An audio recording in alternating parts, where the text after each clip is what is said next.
Ya, assalamualaikum warahmatullahi wabarakatuh. Selamat sore buat teman-teman semuanya, khususnya sudah ada di YouTube Solusi Hutang MB. Ya, terima kasih banyak ya buat teman-teman semuanya yang selalu mensupport dan menyempatkan waktunya untuk hadir di sini sebagai bentuk apresiasi dari teman-teman semuanya terhadap channel Solusi Lapangan dari pihak Kredivo, yang mana ada menurut dari Persi sebetulnya ini adalah ancaman. Apakah ini sudah benar atau melanggar tidak sesuai dengan aturan yang berlaku? Ya, ini buat teman-teman semuanya. Tolong disimain video ini sampai habis, jangan Anda skip. Oke? Di sini dia menyampaikan, Bang Medi, saya mau cerita sedikit tentang FC Lapangan Kredivo. Oke? Mereka kan sudah tahu kalau saya tidak di rumah, alamat yang di KTP, karena alamat di KTP itu rumah mertua. Berhubung istri saya ke luar negeri dan istri saya disuruh cerai dengan saya sama keluarganya.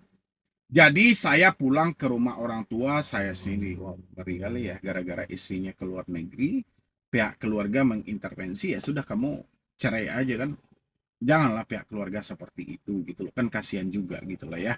Perceraian itu memang sangat dilarang gitu loh, sangat dilarang gitu loh, kecuali memang hal-halnya itu sudah fatal banget ya. Tapi kalau masih bisa diselesaikan aja. Oke, kita lanjutkan.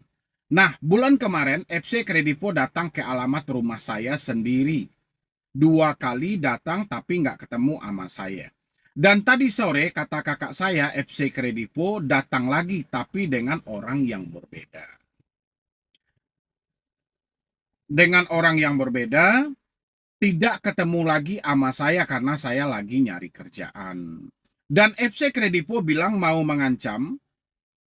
atau mengancam mau ke rumah mertua saya, walaupun mereka sudah tahu saya tinggal di sini bukan di rumah mertua. Kalau kayak gitu solusinya gimana ya Bang? Mau bayar tapi uang belum ada karena belum dapat kerjaan. Oke. Sekarang dia ke tempat mertua itu ngapain? Apakah waktu meminjam itu benar atas nama Anda atau atas nama istri?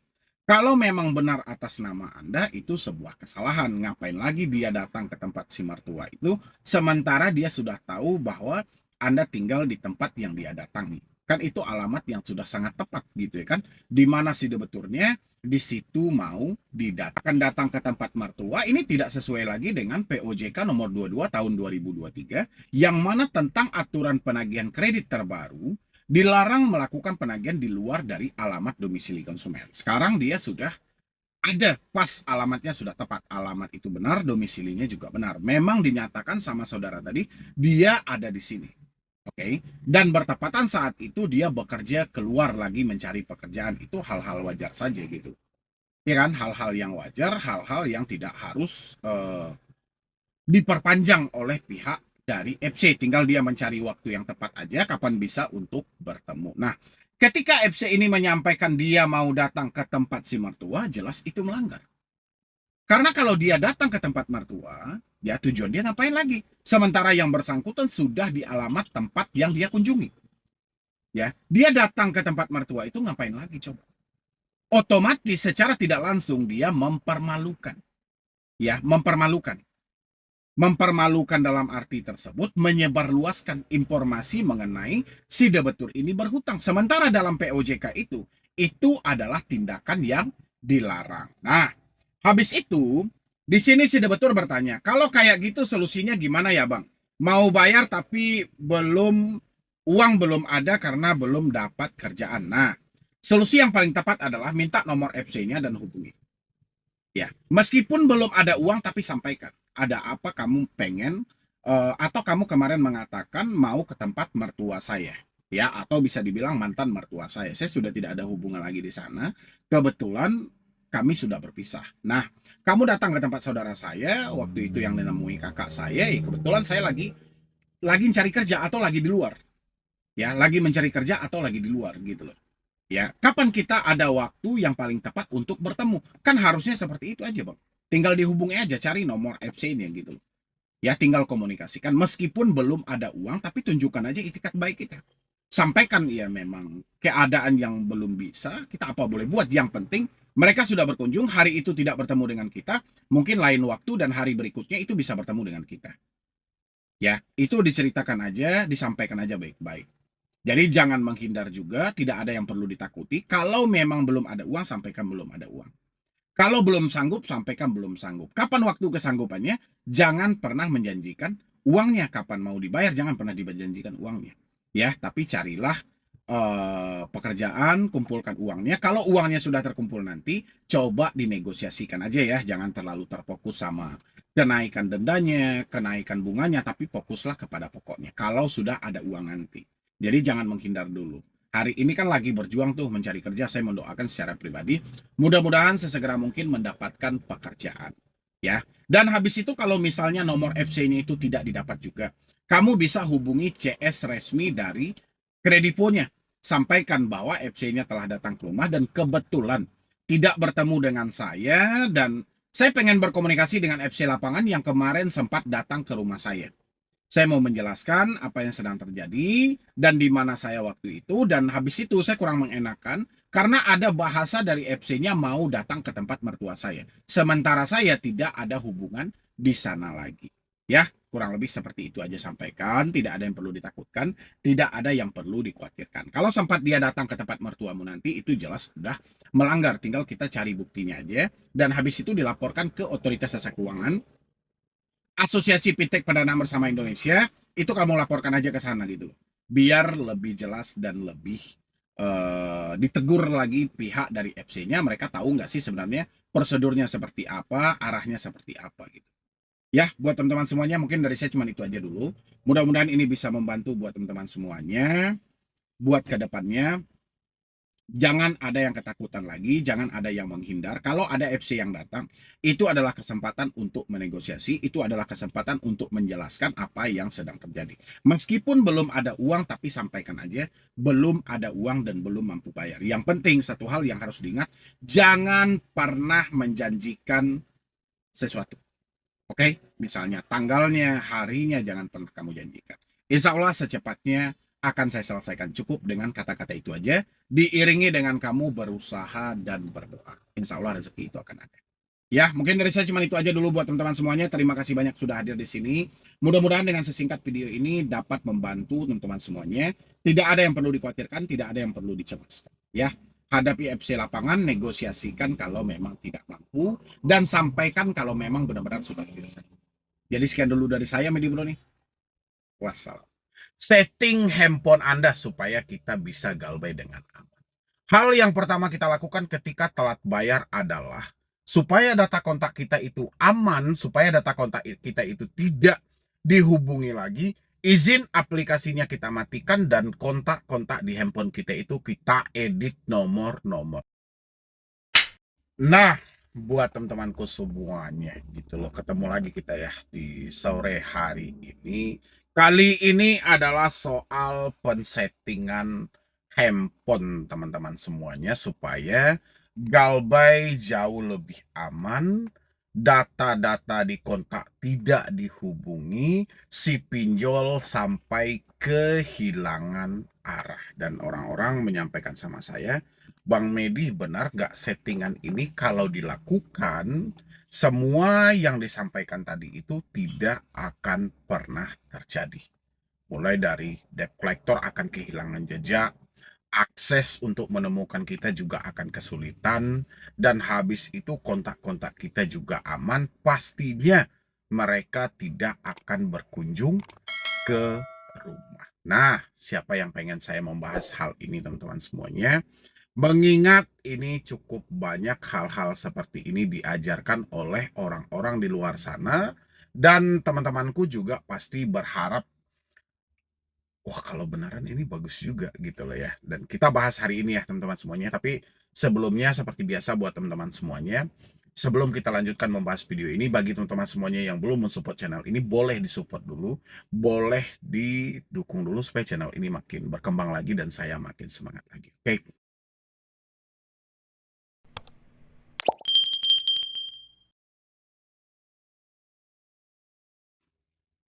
Setting handphone Anda supaya kita bisa galbay dengan aman.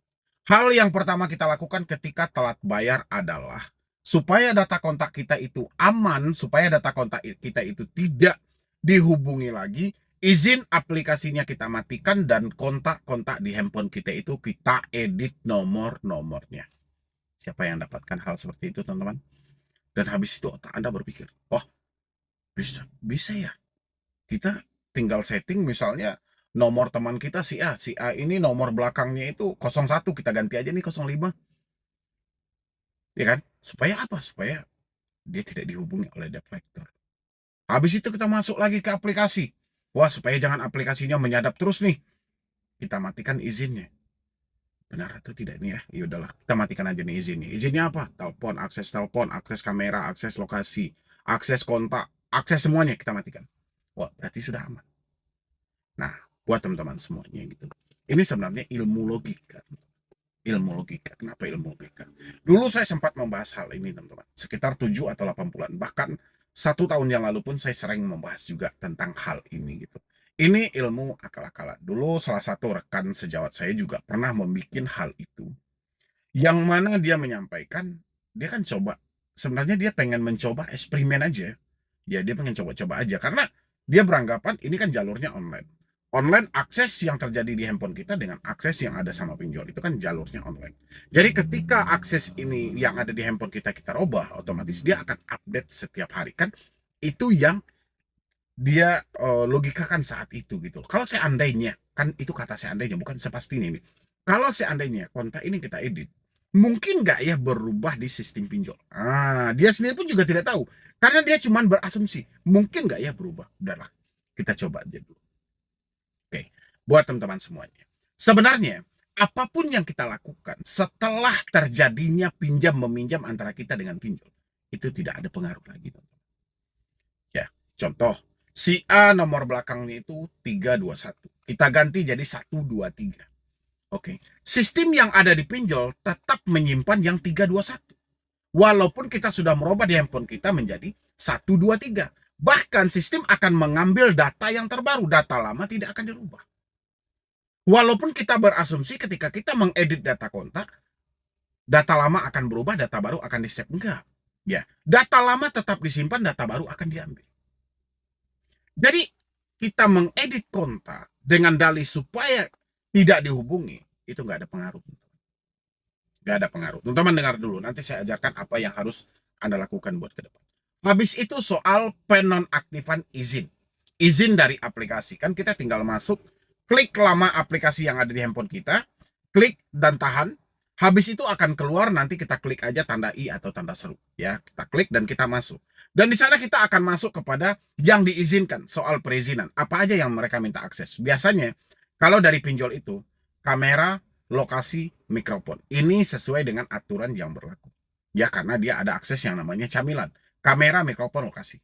Oke. Tapi terkadang, di dalam itu ada log, akses log panggilan. Kita bisa lihat. Log panggilan itu ketika kita klik, ya, jangan diizinkan atau izinkan kali ini atau selalu diizinkan. Dia biasanya ada 3 pilihan itu. Kalau memang waktu kita klik itu diizinkan, kita klik yang paling bawah, jangan pernah diizinkan lagi. Habis itu kita lihat lagi, ada nggak data kontak, ada nggak data kamera. Kan lebih banyak lagi dalam hal itu. Tapi terkadang ada juga yang mereka ada poin-poin itu, ada nama-nama itu, data kontak, ada data log, ada data galeri, ada semua ada. Tapi di sana meskipun kita tidak mengizinkan, tapi dia tidak membatalkan pengajuan kita. Ya, jadi rasa saya buat teman-teman semuanya, kalau Anda beranggapan dengan kita membatalkan izin dia atau menghapus izin aplikasi itu mengakses handphone kita, dan kita berharap itu membutakan aplikasi supaya sistem yang ada di perusahaan mereka itu menghilangkan data kita, itu salah. Ya, tujuan kita untuk membatalkan izin aplikasi ini pertama, kalau misalnya kita membatalkan izin kamera, kemungkinan dia tidak bisa mengendalikan kamera handphone kita dari jarak jauh. Bisa aja kan kalau misalnya ini terus diizinkan, mereka akan membuka kamera dari jarak jauh dan melihat kita. Ya, habis itu lokasi. Kalau lokasi ini kita izinkan mereka untuk mengakses, bisa aja mereka mengaktifkan lokasi ini dan melacak di mana kita hari ini. dan melihat. Tujuannya buat apa? Bukan untuk menemukan kita, tapi lebih kepada konsepnya menakut-nakuti kita. Dia ketemu pun dengan lokasi kita, misalnya kita nongkrong di tempat A, bukan berarti dia datang ke tempat A, tidak. Tapi yang ada adalah dia akan ambil lokasi terakhir kita dan dikirimkan kepada kita. Supaya apa? Supaya mengacaukan dalam berpikir. Oke, dan kita matikan izin. Ya, kapan perlu kita ada data penyimpanan dan data yang lain semuanya, hapus data yang ada di aplikasi. Tapi menghapus data yang ada di aplikasi, ini bukan berarti menghapus data yang ada di sistem pinjol. Ya, ini hanya membatasi supaya dia tidak melihat lagi aktivitas kita di dalam smartphone kita untuk ke depannya. Ya, kalau kita nge-save nomor kontak baru, mereka tidak akan bisa melihat. Kalau kita berada di lokasi yang berbeda, mereka juga tidak bisa melihat kita berada di mana.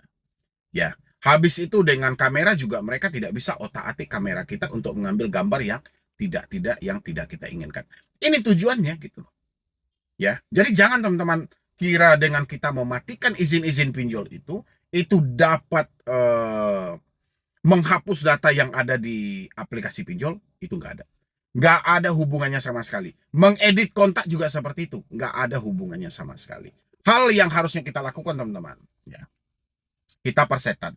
Mau data kita ini disimpan oleh pinjol, mau data kita ini mau diapain oleh pinjol, persetan dalam hal itu. Sepenting apa sih kita? Kita beranggapan penting ini karena kita sudah telat bayar di pinjol aja. Biasanya kita juga nggak terlalu penting kok.